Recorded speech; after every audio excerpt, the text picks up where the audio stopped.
আসসালামু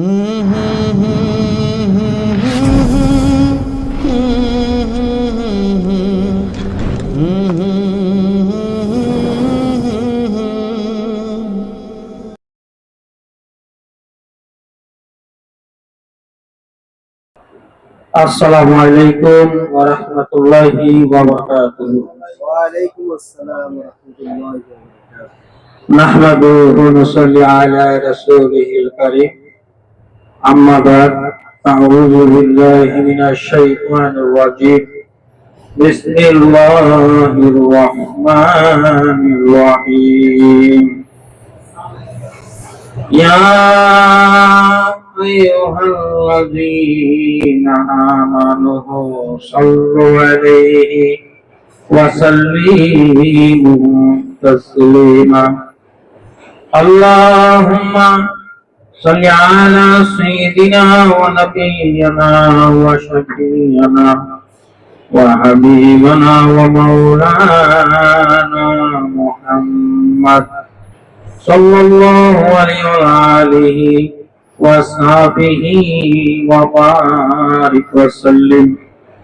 আস্তাগফিরুল্লাহাল্লাযী লা ইলাহা ইল্লা হুয়াল হাইয়ুল কাইয়্যুম ওয়া আতুবু ইলাইহি।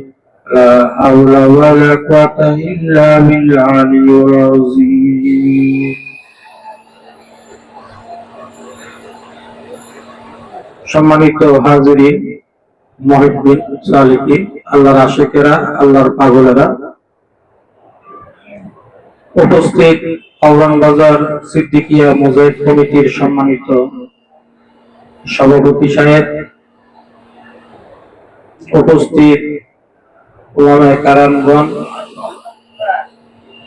আমার আত্মার আত্মীয়, পরম আত্মীয়, আমার পীর ভাইরা এবং দেশ এবং প্রবাসের যে যেখান থেকে আমাদের প্রতি সাপ্তাহিক সবগুজারি মাহফিল ইউটিউব চ্যানেলের মাধ্যমে এবং ফেসবুক লাইভের মাধ্যমে যে যেখান থেকে আপনারা দেখছেন, আপনাদের সকলকে জানাই তালিম ইসলাম মানিকগঞ্জ দরবার শরীফের পক্ষ হতে, আমার শায়েখ ও মসজিদের পক্ষ হতে আন্তরিক মোবারকবাদ। সে সাথে আপনাদের সকলকে এই নালায়েকের পক্ষ থেকে আবারও জানাই সালাম। আসসালামু আলাইকুম ওয়া রাহমাতুল্লাহি ওয়া বারাকাতুহু। ওয়া আলাইকুম আসসালাম। সম্মানিত হাজিরিন, আপনাদের খেদমতে আরজ আমাদের কাউরান বাজার এই সাপ্তাহিক সবগুজারি মাহফিলটা আপনারা প্রতিনিয়ত বিভিন্ন জায়গা থেকে আপনারা দেখে থাকেন। আপনারা সকলে অবগত আছেন যে আমরা তালিম ইসলাম মানিকগঞ্জ দরবার শরীফের পক্ষ হতে আপনাদেরকে দাওয়াত দেই কালেমা লা ইলাহা ইল্লাল্লাহু মুহাম্মাদুর রাসূলুল্লাহ সাল্লাল্লাহু আলাইহি ওয়াসাল্লাম। আমি প্রায় সময় আপনাদেরকে বলি যে ইসলামের স্তম্ভ হলো পাঁচটি: কালেমা, নামাজ, রোজা, হজ, যাকাত। সর্বপ্রথমই কিন্তু কালেমার কথা বলা হয়েছে।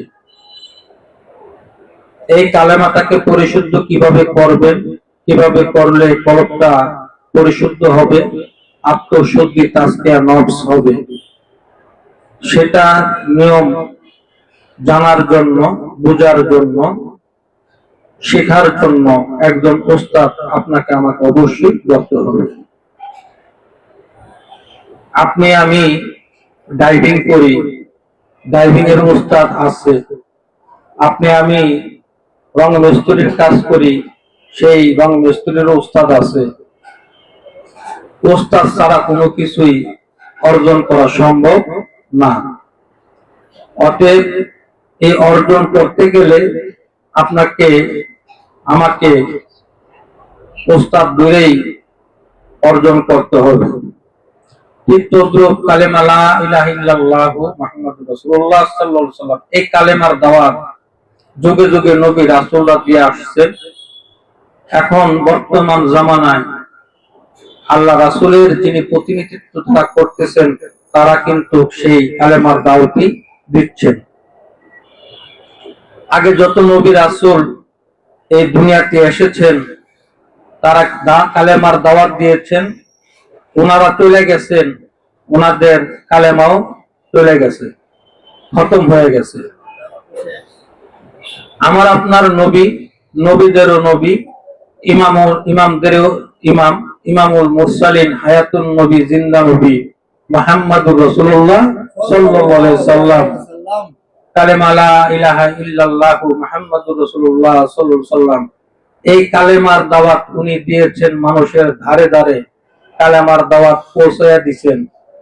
এই কালেমার দাওয়াত পৌঁছায়া দিতে যাইয়া উনি অনেক আঘাতপ্রাপ্ত হয়েছেন, তারপরে উনি পিছপা হন নাই, এই কালেমার দাওয়াতই দিয়া গেছেন।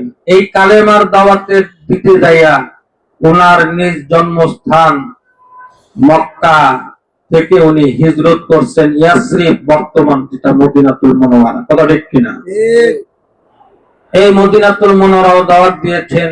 মদিনা থেকে সেই ইসলাম সারা বিশ্বের মাঝে ছড়াইয়া ছিটিয়ে গেছে, প্রতিটা ঘরে ঘরে সেই ইসলামের আলো পৌঁছায় গেছে। ইসলাম অর্থ হলো আত্মসমর্পণকারী, ইসলাম হলো শান্তি। সুবহানাল্লাহ। এই কালেমার দাওয়াত কিয়ামত পর্যন্ত চলবে এবং চলছে। এই কালেমার দাওয়াত কে দিচ্ছেন? ওনার প্রতিনিধিত্ব, ওনার যারা খাঁটি ওয়ারিশ এই জমিনে আছেন, ওনারাই কিন্তু সেই কালেমার খেদমত করতেছেন, কালেমার দাওয়াত মানুষদের ধারে ধারে পৌঁছায় দিচ্ছেন। বন্ধুরা আমার, আপনাদের খেদমতে আরজ, আমি ছোট মানুষ, আমার আলাপ আলোচনা যেভাবে করার দরকার সেভাবে করতে পারি না, আলোচনার মাঝে অনেক ত্রুটি বিচ্যুতি থাকতেই পারে। আমরা তালিম ইসলাম মানিকগঞ্জ দরবার শরীফের পক্ষ হতে সারা বিশ্বের মাঝে একটা কথাই বলতে চাই, সেটা হলো আসেন, বসেন, জানেন, বুঝেন। ইসলাম জোর করে ইসলাম কাউকে দাখিল করবেন, এটা ইসলাম কখনোই সমর্থন করে না। ইসলাম হলো ভালোবাসা। আপনার ভালোবাসার বিনিময়ে ইসলাম লেনদেন হয়, আদান প্রদান হয়। আপনারা জানেন মদিনাতুল মুনাওয়ারায় মসজিদে নববীতে ওলামায়ে কেরামদের জবান থেকে প্রায় শুনি, মসজিদে নববীতে এক ইহুদি বালক যা প্রস্রাব করতেছিল, হুজুরে আকরাম সাল্লাল্লাহু আলাইহি সাল্লাম সাহাবাদেরকে নিয়ে মদিনাতুল মুনাওয়ারায় মসজিদে যখন প্রবেশ করতেছিলেন, তখন দেখতেছে এক ইহুদি বালক দাঁড়ায় প্রস্রাব করতেছে। হযরত ওমর রাদিয়াল্লাহু তাআলা আনহু উনি তরবারি যখন ধরতে গেলেন, আল্লাহ রাসূল বলতেছে, ওমর খামোশ, তার জরুরত তাকে সারতে দাও। ইহুদি বালকটা জরুরত সারলো, সারার পরে আল্লাহ রাসূল সাল্লাল্লাহু আলাইহি সাল্লাম যা বলতেছে, তুমি যে এখানে প্রস্রাব করলা, এটা তো আমাদের উপাসনা নয়, আমরা এখানে ইবাদত বন্দেগী করি। তোমাদের ধর্ম উপাসনালয়ে যায় যদি এরকম কেউ যদি প্রস্রাব করে কিংবা পদাচার করে, তো তখন তোমার কাছে কেমন লাগবে? তখন বলতেছে কষ্ট লাগবে, খারাপ লাগবে। তুমি যে এখানে করলা, যে বিষয়টা আমাদের কাছে কেমন লাগবে? তো খারাপ লাগবে, কষ্ট লাগবে। এই কাজ কি আর কখনো করবা? তো না, আর করবো না। তো ঠিক আছে, তুমি চলে যাও। এবার ইহুদি বালক যাইতেছিলেন, প্রতিমধ্যে ইনকালাবের সৃষ্টি হয়ে গেল মনের মধ্যে। সুবহানাল্লাহ। ইহুদি বালক মনে মনে ভাবতেছে, আমি যে অন্যায় করেছি, যে অপরাধ করেছি, হযরতে ওমর খাত্তাবের ছেলে সাথে ছিল, আমার গা থেকে মাথাটা আলাদা করে ফেলতে পারতো, কিন্তু না না, আব্দুল্লাহর ছেলে মুহাম্মদ আমাকে তা করতে দেয় নাই, বরঞ্চ আমাকে বুঝাইয়া আমাকে বাড়িতে পাঠাইয়া দিছে।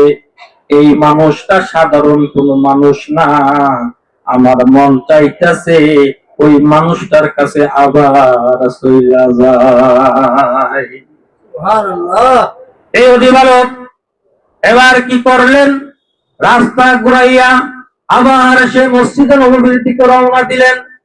মসজিদে নববীতে যাইয়া দেখতেছে আল্লাহ রাসূল সাল্লাল্লাহু আলাইহি সাল্লাম সাহাবাদেরকে নিয়ে মজলিসের মাঝে কথা বলতেছেন।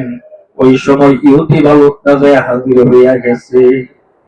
আল্লাহ রাসূল ইহুদি বালকটারে দেখা বলতেছে, ওরে বালক, কেন তুমি আসলা? বলতেছে, মুহাম্মদ, বাড়িতে যাইতে পারি নাই, প্রতিমধ্যে ইনকালাবের সৃষ্টি হইয়া গেছে। ওরে মুহাম্মদ, গার থেকে তো মাথাটা আলাদা হইয়া যাইতে পারতো, কিন্তু তুমি তা করতে দাও নাই।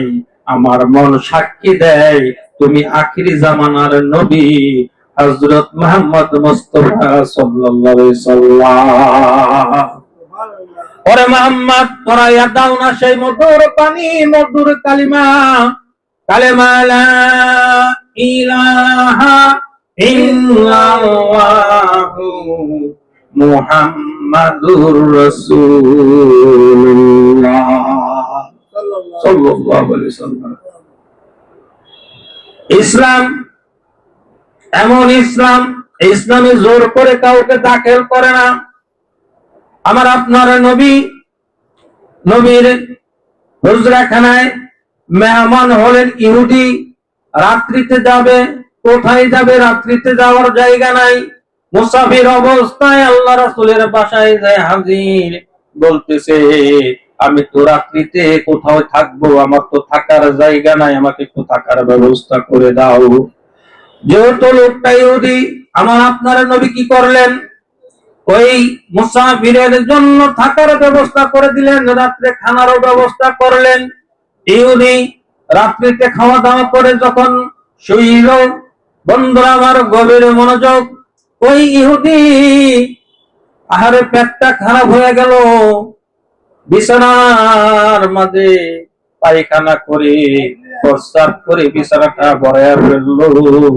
ইহুদি লজ্জায় পড়ে গেল, আর ভাবতে লাগলো, সকাল যদি হইয়া যায় আর মুহাম্মদ যদি দেখে তার বিছানা আমি ভরাইয়া ফেলছি, নষ্ট করে ফেলছি, তাহলে কেমনটা হবে? সে লজ্জা পাইল। সে এবার কি করলো? সকাল যখন ভোর যখন হয়ে গেল, তখন সে কি করলো? ওই বাড়ি থেকে পলাইয়া গেল। পলাইয়া যাওয়ার পরে আমার আপনার নবী কি করলেন? সকালবেলা মুসাফিরের জন্য নাস্তার ব্যবস্থা করেছেন, নাস্তা খাওয়াবে। এবার যখন ইহুদিরে ডাকতে যায়, ইহুদির রুমে যাইয়া দেখে ইহুদি নাই, আর বিছানার থেকে দুর্গন্ধ আসতেছে। এবার আমার আপনার নবী বিছানার ধারে যায়, দেখে বিছানা নষ্ট করে ফেলেছে। এবার নবীজি আফসোস করতেছে, আরে ইহুদি ভাইটা খুব কষ্ট হইছে, আরে আমি তার কোনো খেদমত করতে পারলাম না। ভাই বোধ হয় লজ্জা শরমে হয়তো চলে গেছে। এবার আমার আপনার নবী কি করলেন? সেই নষ্ট করা বিছানা নিজ হাতে ধুচ্ছিলেন। আর ইহুদি আবার চিন্তা করলো, দেখি মুহাম্মদ কি প্রতিক্রিয়া করে। এবার ইহুদি দূর থেকে দেখে যে আল্লাহ রাসূল সাল্লাল্লাহু আলাইহি সাল্লাম সেই ময়লা যুক্ত বিছানা ওনার নিজ হাতে উনি পরিষ্কার করতেছে। আরে এটা কেমন মানুষ, যে মানুষটার বাড়িতে রাত্রিতে মেহমান ছিলাম, মুসাফির ছিলাম, যে মানুষটার বাড়িতে খানা খাইলাম, বিছানা নষ্ট করে সকালবেলা পলাইয়া আসলাম, ওই মানুষটার ভিতরে কোনো রাগ দেখলাম না, বরঞ্চ ওই মানুষটা আমার ময়লা যুক্ত সেই বিছানা নিজ হাতে ধুইতেছে। এই মানুষটা তো সাধারণ কোনো মানুষ হইতে পারে না। বন্ধুরা আমার গভীর মনোযোগ, এবার ইহুদি কি করলেন? হাঁটি হাঁটি পা করে আল্লাহ রাসূলের সামনে গেলেন।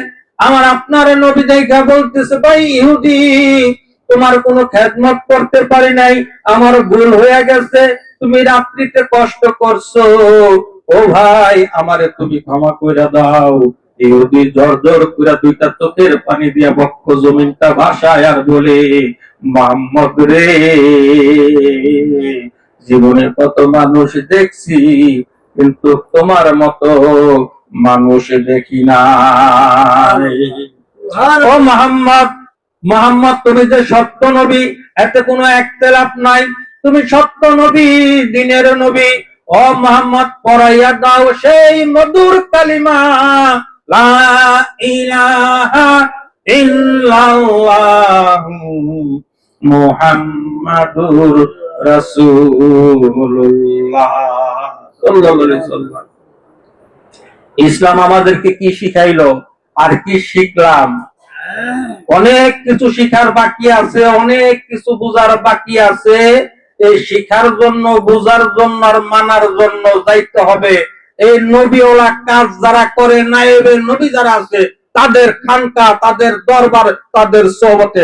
কন্যা সুবহানাল্লাহ। বন্ধুরা আমার, গভীর মনোযোগ। আমার আপনার নবী রাস্তা দিয়া প্রতিদিনই সকালবেলা ভোরে যখন মসজিদে যাইতেন নামাজ আদায় করতে, ইতিহাস আপনারা জানেন, ওই জায়গায় এক ইহুদি বুড়ি ছিল, যে ইহুদি বুড়ি পথের মাঝে কাটা দিয়া রাখতো। আমার আপনার রাসূলের পায়ে যেন কাটা বিধে, এই জন্যে। বন্ধু আমার, গভীর মনোযোগ। আমার আপনার নবী কি করলেন? সেই কাটা উঠাইয়া সরাইয়া সরাইয়া উনি নামাজ আদায় করতে যাইতেন। এইভাবে কিছুদিন যাওয়ার পরে হঠাৎ একদিন দেখে পথের মাঝে কোনো কাটা নাই। ঘটনাটা কি? প্রতিদিন আমার রাস্তায় কাটা থাকতো, আজকে কাটা গেল কোথায়? এবার নবীজি খোঁজ খবর নিয়ে দেখে এই কাটা আর কেউ দিত না, এক ইহুদি বুড়ি দিত। মানুষজনদের কাছে জিজ্ঞাসা করে বলে, ওই বুড়িমার বাড়িটা কোথায়, একটু বলে দেন তো দেখি। এবার বুড়িমার বাড়িতে গেলেন, যাইয়া দেখে বুড়িমা অসুস্থ অবস্থায়, বিছানা থেকে উঠতে পারে না। এবার আবার আপনার নবী কি করলেন? বুড়িমারে যাইয়া সেবা যত্ন করলেন, খেদমত করলেন। খেদমত করার পরে বুড়িমা সন্তুষ্ট হইয়া গেল। সন্তুষ্ট হইয়া বলতেছে, বাবা কে তুমি? তোমার তো আমি চিনি না, তুমিও তো আমাকে চিনো না, কেন তুমি আমার এত সেবা যত্ন খেদমত করলা? তোমার পরিচয়টা কি? এবার আমার আপনার নবী বলে, বুড়িমা, তুমি যার পথে প্রতিদিন কাটা দিতা বিছাইয়া, আমি হইলাম সেই ব্যক্তি। বুড়িমা আশ্চর্য হইয়া গেল, চোখ গোলা বড় করে আমার আপনার নবীর দিকে তাকাইয়া রইল। বলে, এটা কিভাবে সম্ভব? আমি তো প্রতিদিন তোমার পথে কাটা দিতাম, আর তুমি আমার সেবা যত্ন করলা। তো বুড়িমা, প্রতিদিন তুমি কাটা দিতা, আমি সেই কাটা সরাইয়া সরাইয়া যাইতাম। আজকে যখন কাটা দেখতে পাই নাই, মনের মাঝে কেমন কেমন জানি লাগলো, তাই তোমার খোঁজ নিলাম। খোঁজ নিয়ে জানতে পারলাম তোমার বাড়ি এটা। আইসা দেখি তুমি অসুস্থ। ও বুড়িমা, তোমার সেবা যত্ন তাই আমি করলাম। বুড়িমা, এখন থেকে তুমি প্রতিদিন কাটা দিবা, আর আমি কাটা সরাইয়া সরাইয়া আমি আমার পথে যাব। বুড়িমা দুইটা চোখের পানি জর্জর করে সাইডা দিয়ে বক্ষ জমিন বাসায় দেয়া বলে, মোহাম্মদ রে, ও মোহাম্মদ, মোহাম্মদ তুমি আখিরি জামানার নবী, সত্য নবী। মোহাম্মদ, আমি এতদিন ভুলের মাঝে ছিলাম, মিথ্যার মাঝে ছিলাম। ওরে মোহাম্মদ, আজকে আমি সঠিক পাইলাম, সত্য পাইলাম, সত্য দিন পাইলাম, সত্য নবী পাইলাম। মোহাম্মদ রে পড়াইয়া দাও তোমার সেই মধুর কালিমা, লা ইলাহা ইল্লাল্লাহু মুহাম্মাদুর রাসূলুল্লাহ সাল্লাল্লাহু আলাইহি ওয়াসাল্লাম। ইসলাম কি শিখাইলো? ভালোবাসা। কথা ঠিক কিনা? ইসলাম কি শিখাইছে? ভালোবাসা। আমার শায়েখ, আমার মুর্শিদ বলেন, বিশ্বের 15 আনা জয় করা যায় একমাত্র ভালোবাসা দিয়ে, আর 1 আনা জয় করতে লাগে তরবারি। কন্যা সুবহানাল্লাহ। ও ভাই, ভয়কে মোরা জয় করিব হেসে, গোলাগুলির গুলিতে নয়, গভীর ভালোবেসে। এই ভালোবাসা একজনের প্রতি আরেকজনের থাকতে হবে। কথা ঠিক কিনা? কে ইহুদি, কে হিন্দু, কে খ্রিস্টান, কে কি, ওইটা জানা বোঝার দরকার নাই। আমি এতটুকু জানি সে হলো আশরাফুল মাখলুকাত, মানুষ, আল্লাহর শ্রেষ্ঠ জীব। হয়তো সে সামাজিক ভাবে সে এক ধর্ম পালন করে, আমি আরেক ধর্ম পালন করি। কারো ধর্মকে ছোট বড় করা যাবে না, তার কারণ যার যার ধর্ম কিন্তু তার তার কাছে বড়, কথা ঠিক না? বন্ধুরা আমার, গভীর মনোযোগ। আপনি এমন আচরণ করবেন, আপনার মাঝে এমন আদর্শ থাকবে, আপনার আদর্শ দেখে, আপনার আচার আচরণ দেখে ওই মানুষটা আপনার ধর্মের প্রতি সে দুর্বল হবে এবং সে আপনার ধর্মের দীক্ষায় দীক্ষিত হবে। কন্যা সুবহানাল্লাহ। মানিকগঞ্জ দরবার শরীফে যারা যারা গেছেন তারা জানেন, আমাদের এই মানিকগঞ্জ দরবার শরীফে শুধু আমরা মুসলমানরা যাই না, হিন্দুরাও যায়। কথা ঠিক কিনা? হিন্দু যায়, বৌদ্ধ যায়, খ্রিস্টান যায়, বিভিন্ন ধর্মের যায়, আস্তিক যায়, নাস্তিক যায়। কথা ঠিক কিনা? অন্য অন্য ধর্ম অবলম্বী যারা আছে তাদের জন্য আলাদা বসার সুব্যবস্থা ওখানে করা আছে। ইসলাম শুধু, নবী শুধু মুসলমানদের জন্য না। আমার আপনার নবী, উনি যদি শুধু মুসলমানদের জন্য যদি উনি নবী হইতেন, তাহলে ওনার নাম হইতো রাহমাতাল লিল মুসলিমিন। কথা ঠিক কিনা? উনি শুধু মুসলমানদের নবী, তার মানে কি রাহমাতাল লিল মুসলিমিন। উনি কি রাহমাতাল লিল মুসলিমিন না রাহমাতাল লিল আলামিন? রাহমাতাল লিল আলামিন, অর্থাৎ কি সমগ্র বিশ্ববাসীর জন্য নবীজি রহমত। সুবহানাল্লাহ কোন? আমার আপনার নবী গাছের নবী, মাছের নবী, বাতাসের নবী, আকাশের নবী, মাটির নবী, জমিনের নবী। আমার আপনার নবী সমস্ত কিছুর নবী, নবীদেরও নবী, বিশ্ব নবী মুহাম্মাদুর রাসূলুল্লাহ সাল্লাল্লাহু আলাইহি সাল্লাম। সুবহানাল্লাহ কোন? আর একটু আস্তে কোন সুবহানাল্লাহ। মুসলমানদের সুবহানাল্লাহর আওয়াজকে আস্তে করে জোরে হইব। এই যে খেলা শুরু হইছে, কি শুরু হইছে? খেলা শুরু হইছে। এখন দেখবেন যে গোল গোল কেমনে কয়, রাত্রে ঘুমাইতে পারবেন না গোলের চিল্লানির খেলায়। কথা ঠিক কিনা? গোল কইলেন চিল্লাইয়া সওয়াব হইব না, আর সুবহানাল্লাহ একটু জোরে কইলে সওয়াব হইব কিনা? এই কিছু কিছু লোক আছে কয় সুবহানাল্লাহ তো জোরে কর লাগে না, করে আল্লাহ কি শুনে না? আলহামদুলিল্লাহ তো জোরে কর লাগে, আল্লাহ কি শুনে না? আল্লাহু আকবার কে তো জোরে কর লাগে, আল্লাহ কি শুনে না? কালেমা লা ইলাহা ইল্লাল্লাহ কে তো জোরে কর লাগে, আল্লাহ কি শুনে না? আল্লাহ সবই শুনে। তুমি জোরে কইতাছো তোমার নিজের জন্য। কার জন্য? বন্ধু আমার, গভীর মনোযোগ। আমি মানিকগঞ্জ দরবার শরীফে বায়াত মুরিদ হইলাম। মুরিদ হওয়ার পরে 5 থেকে 6 বছর পরে আমার এলাকার মাঝে কয়েকজন আলেম আমাকে প্রশ্ন করলো, আপনাদের মানিকগঞ্জ দরবার শরীফে গেলাম, দেখলাম জিকির করতেছে, জিকিরের মাঝে হঠাৎ চিল্লান মারে, হুজুরে বয়ান করতেছে, বয়ানের মাঝে হঠাৎ চিল্লান মারে, দৌড় মারে, ব্যাপারটা কি? এরকম প্রশ্নের সম্মুখীন আপনারা হয়েছেন কিনা জানি না, আমি হয়েছি। কারণ আমার এলাকা হইলো আলেম ওলামাদের এলাকা। তখন আমি কইতাছি, তাই না বড়? চিল্লান মারে, দৌড় মারে, এটা কোন অবস্থা? আমি তো শুনেন, এই যে চিল্লান মারতাছে, কি ইচ্ছা করে চিল্লান দিতেছে না অনিচ্ছাকৃত ভাবে চিল্লান দিতেছে, এটা বুঝানো লাগবো না? এটা কেমন কথা? আমি শুনেন, এই খেলার কথা, তখন খেলা চলে আমাদের ওখানে, মানে বিশ্বকাপ খেলা। তখন কইলাম, দর্শক সারিতে দর্শকরা বসে রয়েছে, আর্জেন্টিনার ব্রাজিল খেলতে আছে না, একদল আর্জেন্টিনার সাপোর্টার, আর একদল আছে ব্রাজিলের সাপোর্টার, আছে না নাই? তা আমরা তো আসলে কোন দলই করি না। কারণ আমার আব্বা বলছে কি যে আমাদের দল একটা, সেটা কি কালেমা লা ইলাহা ইল্লাল্লাহর দল, আল্লাহর দল। সুবহানাল্লাহ কোন?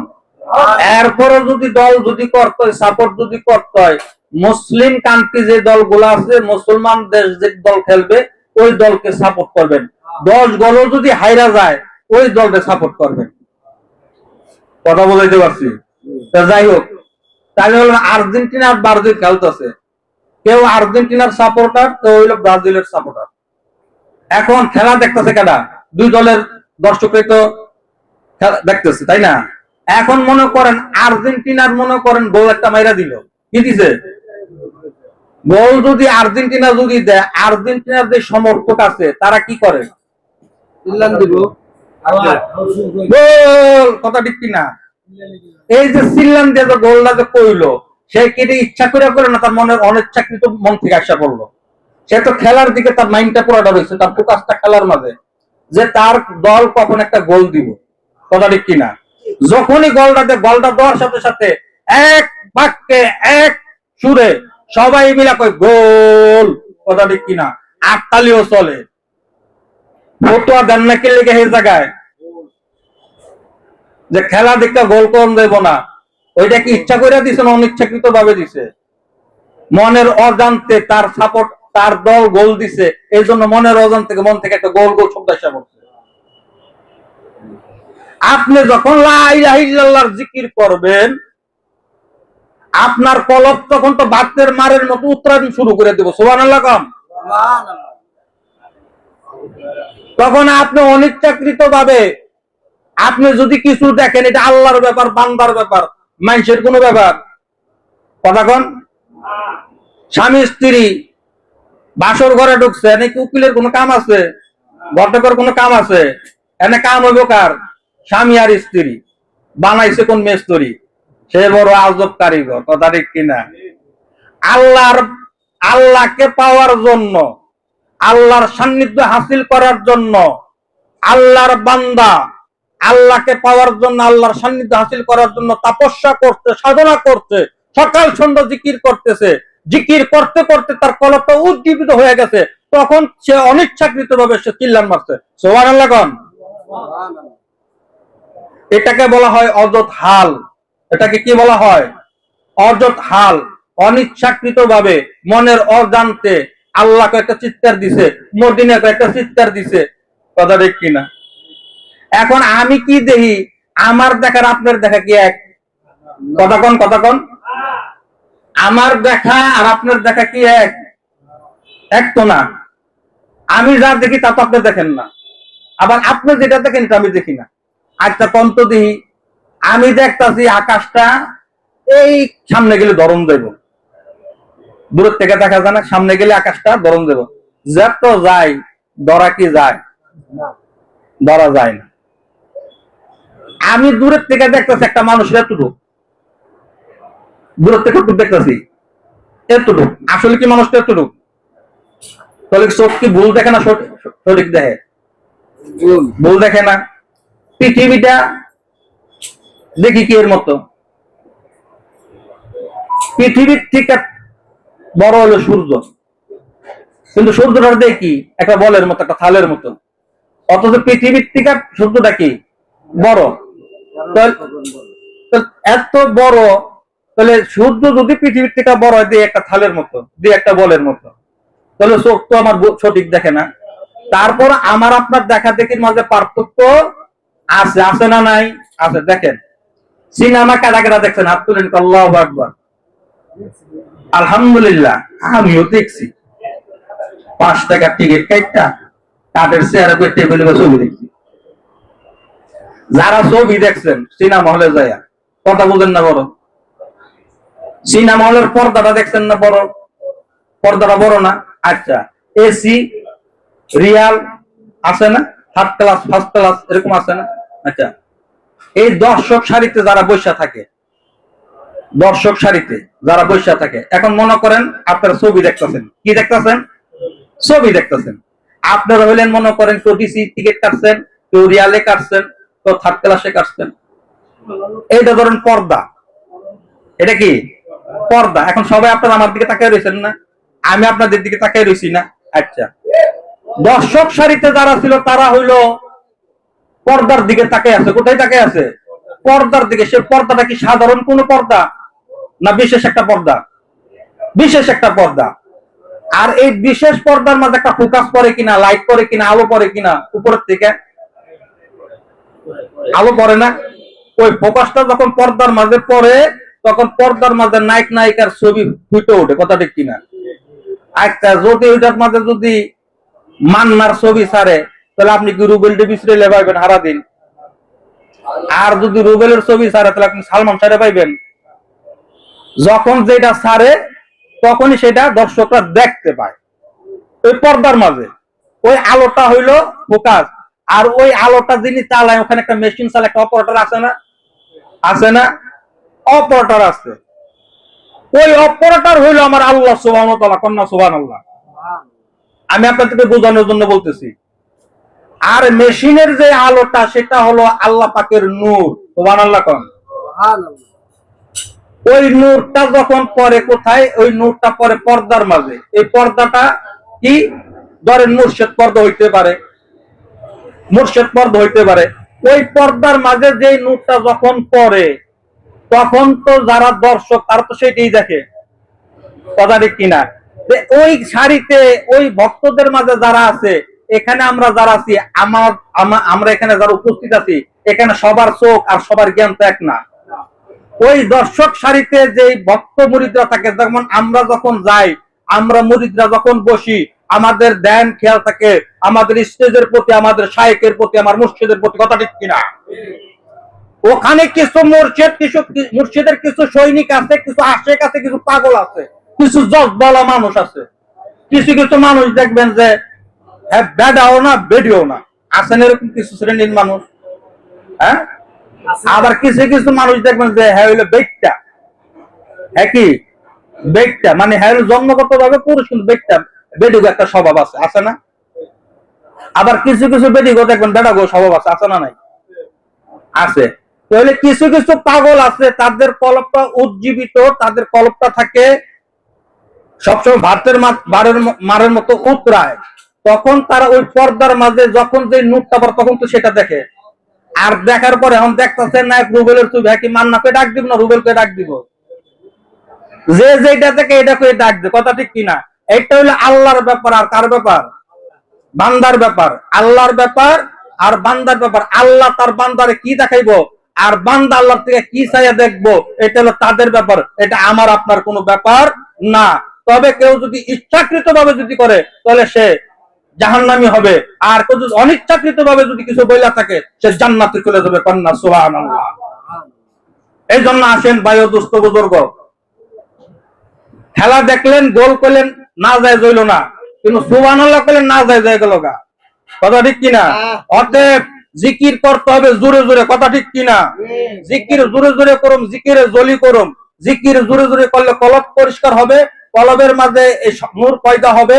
আর নূর পয়দা হইলে তখন আপনি অনেক কিছুই আপনি দেখতে পাবেন, বুঝতে পাবেন। সেটা আপনার ব্যাপার। আর কার ব্যাপার? না কোনো বান্দার ব্যাপার, কোন মানুষের ব্যাপার। এটা হলো জামাই বউর ব্যাপার। জামাই বউরে কি দিব, বউ জামাইরে কি দিব, এটা জামাই বউর ব্যাপার। এটা উকিল আর ঘটকের কোনো ব্যাপার না।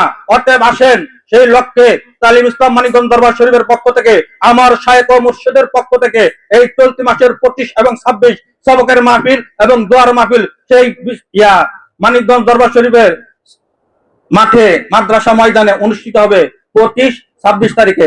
আপনাদের সকলকে দাওয়াত দিলাম, আপনারা সকলে আসবেন। আর এই চলতি বছরের ডিসেম্বরের 25, 26, 27 ইলমে শরীয়ত, ইলমে তরিকত, ইলমে হাকিকত ও ইলমে মারফতের বিশ্ব ইজতেমা পটল বিলে অনুষ্ঠিত হবে 3 দিন ব্যাপী। জানা মানা বোঝা জাতি ধর্ম বর্ণ দল মত নির্বিশেষে সকলকে আমার শাইখের পক্ষ থেকে উদাত্ত আহ্বান করি, আপনারা সকলে আসবেন। পীর খালি ধরলে হবে না, দৈরা ধরছেন, দৈরা কাজ করেন। বিয়া করছেন, বিয়া করে বউ যদি এক ঘরে থাকে আর জামাই এক ঘরে আরেক ঘরে থাকলে সন্তান কোনোদিন হইব? কথা কোন সন্তান হইব? কোনোদিনও সন্তানের আশা করলে সন্তান হবে না। আমি আর লম্বা তোরা আলাপ আলোচনা করব না, যেহেতু আমাদের কারণ বাজার সিদ্দিকা মুজাহিদ কমিটির পক্ষ থেকে প্রতি সপ্তাহে বৃহস্পতিবার রাত্রে সবগোজারি মাহফিল, এবং আমাদের এই মাহফিলে আমাদের বড় ভাই, আমার শায়েখ ও মুর্শিদের একান্ত কাছের মানুষ, আস্থাভাজন মানুষ, আমাদের ভাই মুফতি মনিরুজ্জামান রব্বানী সাহেব দামাত বরকাতুম মাদ্দিজুল আলিয়া আমাদের সামনে উপস্থিত আছেন। একটা আমরা বেজান না খুশি? আলহামদুলিল্লাহ বলি। ভাইজান এখানে অনেক গুরুত্বপূর্ণ নসিহত করেন, ওনাদের মতো এরকম ভারী আলেম, জায়েদে আলেম, ওনারা যে দয়া করে আমাদের এখানে তাশরিফ বানেন, আমরা এতে অনেক বড় ভাগ্যবান। আলহামদুলিল্লাহ। যেখানে আলেম ওলামা থাকে সেখানে কোনো শিরিক বেদাত হইতে পারে না। যদিও শিরিক বেদাত হইতে যায়, তা হওয়ার একটা লক্ষণ থাকে, ওনাদের কারণে সেটার থেকে আল্লাহ তাআলা হেফাজত করে, কারণ ওনারা কোরআন হাদিস যা জানে কোনটা শিরিক কোনটা বেদাত, কথা ঠিক কিনা? অতএব আলেম ওলামা যেখানে আছে সেখানে আল্লাহ তাআলার বরকত আছে। আমি হযরতকে বলবো ইনশাআল্লাহ তাআলা আমাদের এখানে তাফসীর বানতে, আমিও মাইক ছেড়ে দেব, যেহেতু আবার আজকে খেলা আছে, জিকিরের খেলা হবে ইনশাআল্লাহ তাআলা। জিকিরের খেলা, লা ইলাহা ইল্লাল্লাহ, লা ইলাহা ইল্লাল্লাহ, লা ইলাহা ইল্লাল্লাহ, লা ইলাহা ইল্লাল্লাহ।